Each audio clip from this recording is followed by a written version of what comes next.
L'ascenseur social fonctionnerait très mal en France selon certains, mais selon l'INSEE, ce serait plutôt le contraire. Une étude d'il y a quelques mois maintenant nous dit que 70% des enfants de parents modestes grimpent dans l'échelle de revenus. Alors, info ou intox, eh bien on en parle sur Mediatico, dans ESS On Air, qui est notre émission dans laquelle on parle de l'actualité générale au travers de l'économie sociale et solidaire. Et aujourd'hui, pour parler d'ascenseur social, nous recevons Mathilde Boulet.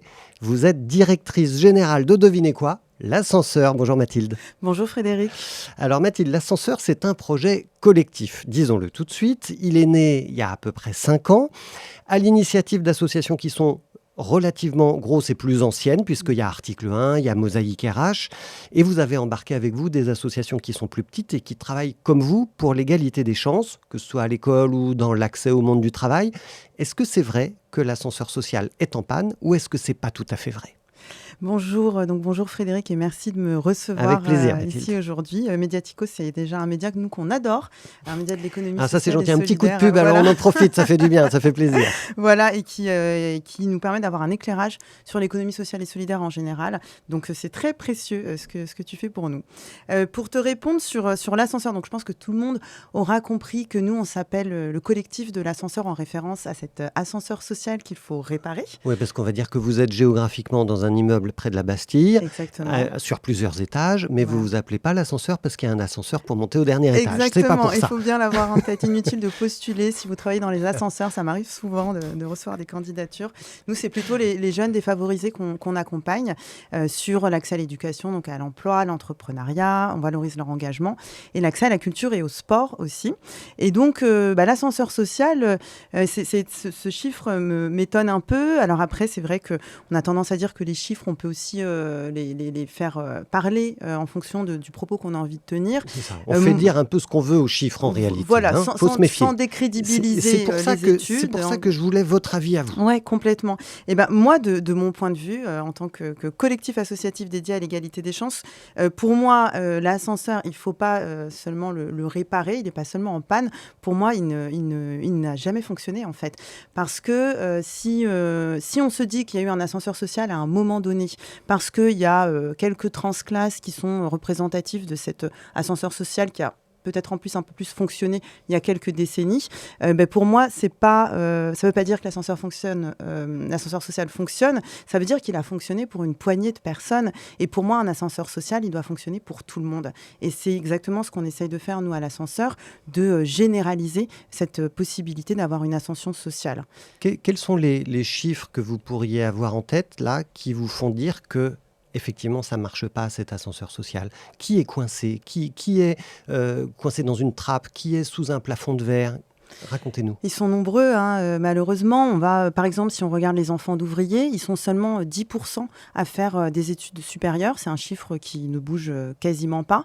Et même en matière d'autocensure, si on prend, par exemple, un jeune issu de milieux favorisés qui vit dans une ville, il va se projeter à avoir une licence, il va s'imaginer un jour avoir une licence. Ça va être à hauteur de 60% des jeunes qui vont se dire « oui, pour moi, pas de souci, je vais avoir une licence ». Donc pour 40%, ça leur paraît impossible d'avoir une licence. Alors ça, c'est les 40%, ça c'est les jeunes favorisés. Mais si on prend les jeunes défavorisés dans les milieux ruraux, il n'y a que 30% qui pensent qu'ils vont avoir une licence. Donc c'est du simple au double en fait. Et puis après, le plafond de verre, c'est aussi tous les jeunes qui sont victimes de discrimination. Si on prend un jeune qui a un nom à consonance maghrébine, il a seulement 38% de chances d'être appelé par un recruteur. Et sachez-vous, Mosaïque RH travaille là-dessus. Exactement, Saïd Amouche, on lui fait un petit clin d'œil au passage, parce qu'on sait vraiment que c'est comme ça qu'il a fondé son entreprise sociale. Exactement. C'est pour cette raison-là. Donc vous parlez déjà d'école, égalité des chances à l'école. Oui. Vous parlez d'accès au marché du travail aussi. Vous nous parlez de quartiers populaires, quartiers difficiles. L'ascenseur, il est né il y a presque 5 ans maintenant, à l'initiative donc d'Article 1 et de Mosaïque RH. Mais c'est un projet collectif. Comment est-ce que vous fonctionnez entre vous ? Quelle complémentarité on trouve entre ces deux gros assos et puis toutes les autres petites qui travaillent autour de vous ? Et puis est-ce que ça ne crée pas de la concurrence entre elles, en fait ? Alors, l'ascenseur, effectivement, existe depuis près de 5 ans maintenant. On est situé, tu l'as dit, à Paris-Bastille. Et en fait, on a à la fois des toutes petites assos où il y a 2 personnes et des gros assos, comme par exemple Article 1 que tu citais, où il y a 200 personnes. Et en fait, là où ça fonctionne très, très bien, c'est que d'une part, on est tous regroupés certes dans un même endroit, mais aussi autour d'une même lutte. Et en fait, ça crée forcément une dynamique d'ensemble, parce qu'on avance tous ensemble pour faire avancer l'égalité des chances, donc pour faire avancer ce plaidoyer, et ça veut dire faire avancer les politiques publiques en matière d'égalité des chances. Et ça nous apporte à tous quelque chose, qu'on soit une petite asso, qu'on soit une grande association. Mais du coup, elle vise des publics différents, des territoires différents, où elle se retrouve parfois en collaboration sur une même action. Comment ça se passe ? Oui, c'est tout à fait possible. Alors, il y a énormément de complémentarité entre ces associations. Elles vont faire appel les unes aux autres pour venir compléter leur programme d'action. Donc ça, c'est quelque chose aussi, à la fois le partage d'expérience, le partage de programmes, c'est très riche. C'est aussi le partage de partenaires, ça va être la mutualisation d'un certain nombre de choses. Et donc, c'est extrêmement utile pour les associations de pouvoir partager, par exemple, leur regard sur récemment la réforme de la taxe d'apprentissage, sur comment est-ce qu'on fait pour embaucher des services civiques.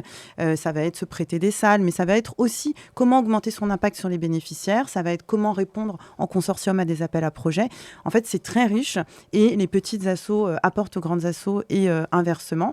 Et certaines travaillent sur la culture, d'autres sur l'éducation, d'autres sur le sport. Et en fait, il y a forcément de la complémentarité qui se crée. Et un certain nombre ont effectivement aussi des antennes dans les territoires. Donc, elles vont toucher à la fois des jeunes issus de milieux urbains, mais aussi des jeunes de milieux ruraux. Et donc, toute cette complémentarité, pour moi, elle est nécessaire parce que des besoins, il y en a. Et donc, les associations, tu me parlais de concurrence. La concurrence, elle existe forcément, mais il faut savoir aussi voir grand et voir large, parce que les enjeux, ils sont nombreux. Et en fait, les jeunes ont vraiment besoin de nous. Alors, on a parlé aussi de politique publique. Et donc, du coup, la relation avec les pouvoirs publics, elle m'intéresse parce que on a l'impression que beaucoup d'argent public a été débloqué pour l'égalité des chances depuis plusieurs années. J'ai presque même envie de dire depuis l'arrivée d'Emmanuel Macron au pouvoir, mais j'en suis pas tout à fait certain parce que c'est pas mon domaine de compétences de prédilection. Et donc, est-ce que les choses s'améliorent ? Et comment se passe la relation entre vous, à l'ascenseur et ces associations-là, et les pouvoirs publics, et notamment votre reconnaissance au sein du gouvernement ? Est-ce que vous êtes reconnu ? Est-ce que vous avez un interlocuteur ? Est-ce que vous avez des portes qui s'ouvrent assez facilement ? Ou c'est toujours difficile ? Est-ce qu'il faut toujours batailler pour ce sujet de l'égalité des chances ? Alors là, je dirais qu'il faut toujours batailler pour l'égalité des chances auprès des institutions, aussi pour embarquer de plus en plus d'entreprises pour changer leurs pratiques, et puis de manière générale pour que ce soit un vrai sujet qui soit dans le débat public. Donc la lutte, elle sera toujours là. Après, nous, on a choisi en fait d'être en dialogue et en discussion avec le gouvernement qui est en place, avec les précédents aussi. Ceux à venir, on verra. Mais en tout cas, nous, on est vraiment dans le dialogue pour apporter des solutions, apporter de l'innovation sociale au gouvernement. Donc, on a un certain nombre d'interlocuteurs au sein du gouvernement. On a reçu un certain nombre de ministres et de secrétaires d'État à qui on fait des recommandations en matière, encore une fois, d'éducation, d'entrepreneuriat, d'inclusion. Et donc, nous, on se dit qu'on est justement, on va chercher ces signaux faibles qu'on a sur le terrain et on les fait remonter au pouvoir public pour qu'ils puissent améliorer les politiques publiques et les faire changer durablement. Aujourd'hui, votre ministère de référence, c'est lequel ? Eh ben, on en a plusieurs parce qu'on agit dans plusieurs domaines. Voilà, donc on a bien sûr le ministère de l'Éducation nationale, mais on a aussi tout ce qui concerne l'emploi, l'économie, la culture, l'enseignement supérieur. Enfin, c'est assez vaste. Donc nous, on s'adresse à pas mal de ministres, et c'est pour ça qu'il y en a beaucoup qui viennent nous rendre visite. On avait reçu aussi le président du CESE, on reçoit des députés. Donc on va avoir là un événement avec la défenseure des droits. On est vraiment très en lien avec les institutionnels. Et pourquoi on fait ça ? Parce qu'en fait, il y a les actions de terrain des associations qui sont essentielles, qui sont nécessaires pour toucher les jeunes, pour cette innovation sociale aussi, pour trouver des solutions pour ces jeunes. Et l'action collective qu'on propose, nous, à l'ascenseur, c'est justement pour faire bouger les lignes durablement au sein de la société pour que ça touche tout le monde. Et c'est ce qu'on disait aussi tout à l'heure. L'idée, c'est que l'égalité des chances, c'est quelque chose qui doit toucher, qui touche toute notre société. Et en fait, c'est pour ça que nous, on veut vraiment faire bouger les lignes au niveau du gouvernement et des lois pour que ça change notre société et que ça change l'accès à l'égalité pour tout le monde.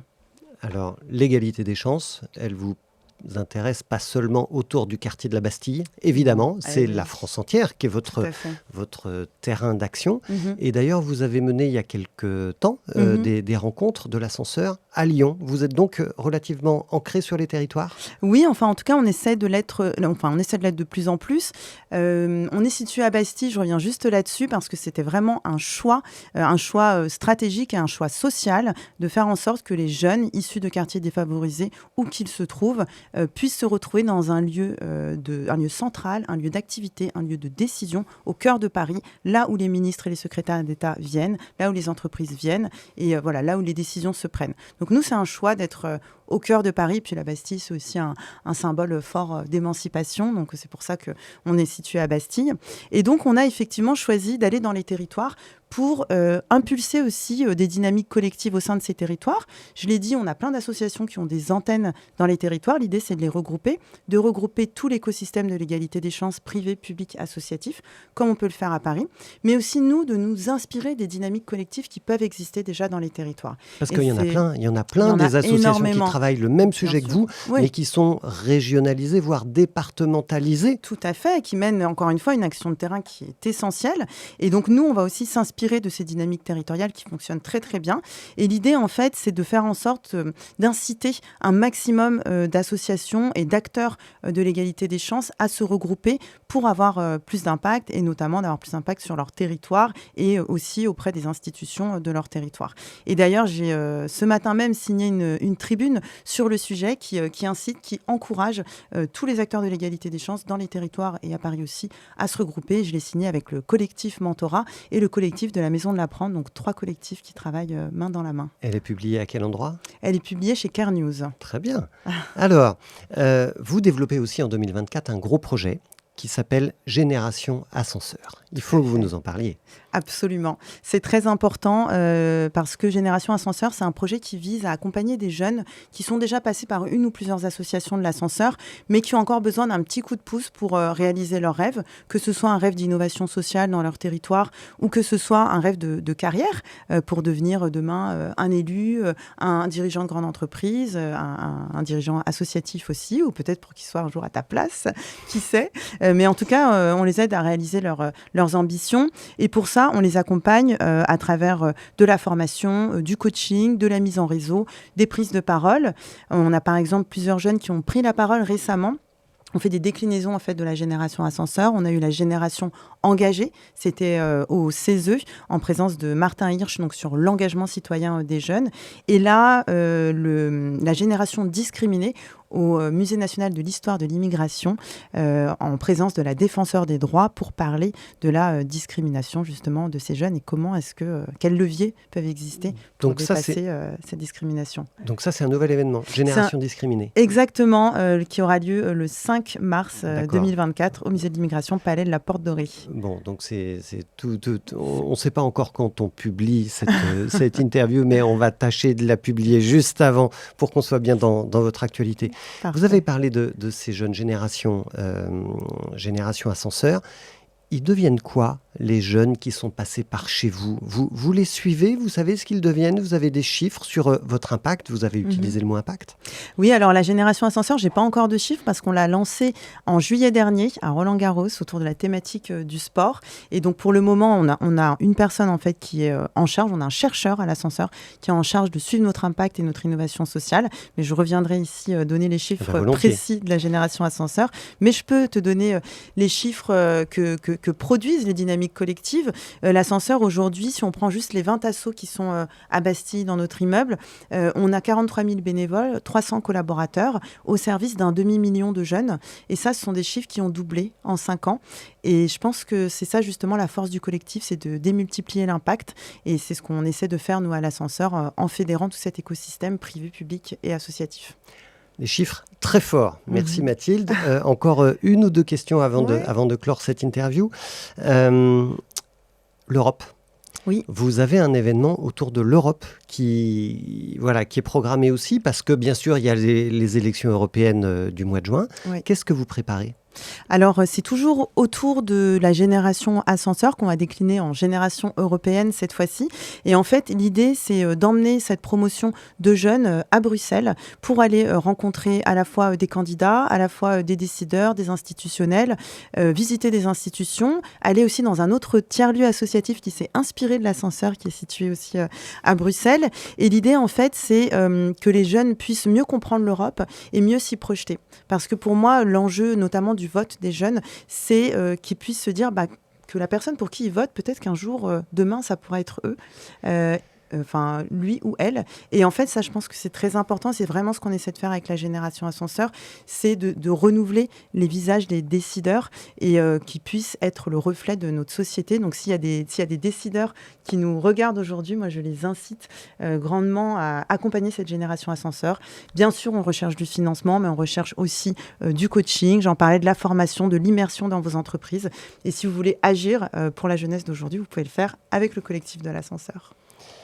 Alors l'Europe, quand même, vous mettez la barre haute, parce que d'abord, l'Europe n'intéresse pas beaucoup les Français, encore moins les jeunes. Oui. Et vous les embarquez, vous les amenez à Bruxelles, et vous leur dites quoi? Qu'il faut aller voter aux élections européennes? D'abord, pourquoi il faudrait aller voter aux élections européennes? Alors oui, on met la barre haute, mais ça, c'est un peu notre ambition du quotidien. Pourquoi il faut voter? Parce que déjà, moi, je crois profondément en l'Union européenne. Et en fait, on ne se rend pas forcément compte de tout ce que l'Union européenne, de l'impact qu'elle peut avoir sur nos politiques publiques aujourd'hui, et notamment en matière d'égalité des chances, en matière de droit aussi. Exemple Par exemple, l'Union européenne ou le Conseil de l'Europe peut prendre des décisions sur la façon dont on gère nos prisons en France. En fait, il y a énormément de décisions qui sont prises et qui ensuite ont un impact sur la politique publique française. Et au-delà de ça, se sentir citoyen européen, c'est faire partie d'une union qui, à la base, est une union qui s'est formée sur un principe de paix et sur une volonté en tout cas que la paix perdure en Europe. Ça, je pense que c'est essentiel. C'est ce qui participe à la cohésion de notre société, c'est ce qui participe à la cohésion sociale. Et donc là encore, c'est quelque chose qui est important à mon avis pour l'ensemble de la société, autant que l'égalité des chances. Vous aussi, vous participez à la cohésion de la société au travers des actions que vous menez. Et ça fait presque 5 ans que vous les menez. Donc vous allez fêter votre anniversaire cette année, en 2024, les 5 ans de l'ascenseur. Ce sera à la fin de l'année ? Qu'est-ce que vous préparez? Oui. C'est où? C'est quand? Est-ce qu'on est invité? Comment ça se passe? Alors, j'aimerais bien pouvoir inviter tout le monde. Je ne sais pas encore où est-ce que ça aura lieu, mais je sais quand est-ce que ça aura lieu. Ce sera le 5 décembre. C'est la Journée mondiale de l'égalité des chances. Ce sera sans doute à Paris. Et en fait, c'est un temps qui est très important pour nous parce que l'ascenseur va avoir 5 ans. Et ce qu'on souhaite faire, nous, c'est réfléchir un peu réfléchir aux 5 prochaines années. Finalement, où on en sera, nous, l'ascenseur en tant que collectif, où en sera la société en matière d'égalité des chances, de déterminisme social, d'inclusion. Et comment est-ce que l'ascenseur peut, tout en continuant à faire des propositions au gouvernement actuel, anticiper les élections aussi présidentielles à venir en faisant des propositions aux candidats futurs et ensuite en faisant des recommandations au gouvernement en place, d'une part. Ensuite, comment est-ce que nous, l'ascenseur, on peut continuer à impulser des dynamiques collectives comme la nôtre et aussi faire en sorte que notre dynamique collective continue à s'agrandir et notamment peut-être en s'agrandissant en matière d'implantation. Et puis, peut-être le dernier point, c'est continuer à accompagner les jeunes de la génération ascenseur pendant au moins les 5 années à venir et j'espère beaucoup plus à travers les différentes promos qu'on va accompagner. Voilà, donc ça fait beaucoup de choses et beaucoup de projets et d'ambitions pour les 5 années à venir. Et au milieu des 5 prochaines années, vous l'avez dit, il y a l'élection présidentielle 2027. Dont on dit, on en parlait au dernier Forum national de l'économie sociale et solidaire à Niort. Benoît Hamon était sur scène et il a dit il faut se préparer à l'arrivée du Rassemblement national, à Marine Le Pen, à l'Élysée. Il faut entrer en résistance. Comment est-ce que vous vous positionnez face à ça, à l'ascenseur? Est-ce que c'est une réflexion qui vous anime? Oui, complètement. Pour moi, ça fait partie vraiment du combat de l'égalité des chances parce qu'en fait, le problème, c'est qu'il y a plus d'inégalité des chances que d'égalité des chances. Et en fait, cette inégalité des chances, ajoutée à l'autocensure, ajoutée à la discrimination, c'est ça qui crée le déterminisme social. Et le déterminisme social, ça crée un sentiment d'injustice, de colère, ça crée de la défiance. C'est ça qui crée aussi la montée des périls. Et donc nous, on est persuadés qu'en créant plus d'égalité, plus de cohésion au sein de notre société, on réussira à enrayer cette dynamique-là parce que les jeunes de notre société se sentiront mieux inclus, mieux intégrés et donc il y aura moins cette colère ambiante. Donc à mon avis, il faut d'abord passer par là et apporter plus de justice sociale au sein de la société. Merci beaucoup Mathilde Boulet, déléguée générale de l'Ascenseur. Bravo pour tout ce que vous faites avec vos associations partenaires. Quant à nous, on se retrouve très vite sur Mediatico pour une nouvelle émission ESS On Air.